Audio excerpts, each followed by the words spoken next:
एक दूसरे से जुदा नहीं होना चाहती थी दो छात्राएं, बताई ऐसी कहानी। पुलिस के छूट गए पसीने और दंग रह गए घर वाले।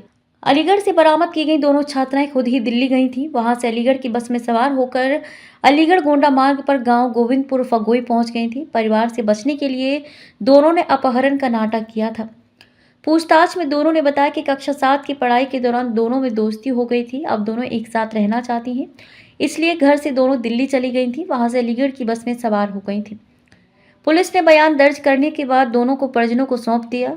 शुक्रवार को अलीगढ़ गोंडा मार्ग पर गांव गोविंदपुर फगोई के पास सुनसान में दो छात्राएं मिली थी। दोनों ने बताया था कि अपहरण कर उन्हें बंधक बनाया था।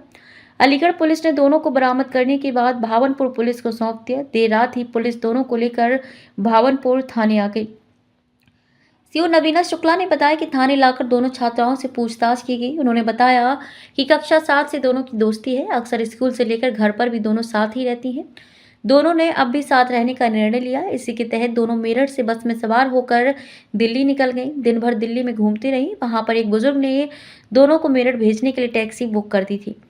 साथ ही 500 रुपये भी दिए। तब भी दोनों मेरठ के लिए नहीं निकली, बल्कि दिल्ली से अलीगढ़ की बस में सवार हो गई। दिल्ली से दोनों ने एक महिला से परिजनों को कॉल कराया। कॉलर महिला ने परिजनों को बताया कि उनकी ट्यूशन शिक्षिका बोल रही है, 2 घंटे अतिरिक्त पढ़ाई की वजह से लेट हो जाएंगी। कॉल के बाद परिवार के लोग समझ गए थे कि मामला कुछ और है। तभी सुनो ने दोनों छात्राओं की तलाश शुरू कर दी थी।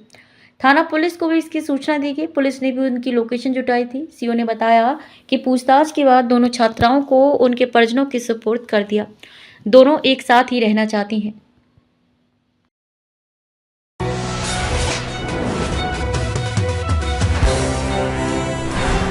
देश के सबसे बड़े सूबे की हर छोटी बड़ी खबर के लिए देखते रहिए उत्तर प्रदेश न्यूज।